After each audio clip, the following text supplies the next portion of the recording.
Alors, on a notre ancienne DRH qui avait un petit peu cette idée qui lui trottait dans la tête. Elle l'avait vue dans d'autres entreprises et quand on a vu les mauvais résultats qu'on avait, sur la compréhension des éléments de rémunération et cetera, on a tout de suite associé l'idée à ce mauvais résultat. Moi, je préconise vraiment pour les entreprises, je trouve que c'est un super outil pour les collaborateurs. C'est un super outil aussi pour l'entreprise de mettre sur le papier tout ce qu'on propose et je pense que ça, on le fait pas assez, de valoriser aussi notre fonction et tout ce qu'on peut, proposer à nos collaborateurs.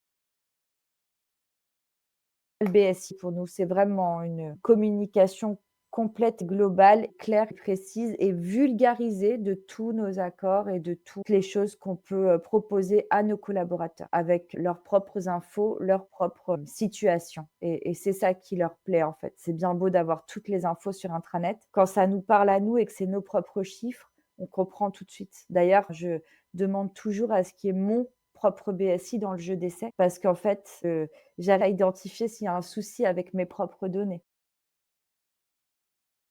L'avantage, c'est de nous faire vraiment, penser à tout ce qui peut, graviter autour du bulletin de salaire. Des choses qui nous paraissent, nous, indues et qui paraissent indues aussi aux collaborateurs, mais qui, pour une autre entreprise, n'est pas forcément, un acquis. C'est l'expérience, il y a plein de choses dans la mise en place auxquelles on n'aurait pas forcément pensé, des choses à valoriser, des petites choses, des idées RH à remporter, haut la main, le marché et du coup, le fait d'avoir, choisi un prestataire qui le fait depuis des années et qui connaît, son sujet, nous a permis de ne pas partir de page blanche, mais vous aviez une trame qui nous a permis de vraiment de balayer tous les sujets qu'on pouvait trouver dans les entreprises. Ça, vous l'avez pas, oui, non, vous l'avez, comment, et cetera. Comment on peut le valoriser? C'est pour ça que je vous dis le travail de préparation, il est long, il est, fastidieux. C'est un investissement pour les années d'après.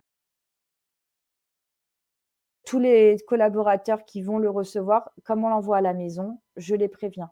On ne sait jamais. Je fais toujours ce qu'on appelle un DRH News, hein, c'est un push mail tramé vraiment aéroport de la Côte d'Azur, c'est quelque chose de un peu officiel.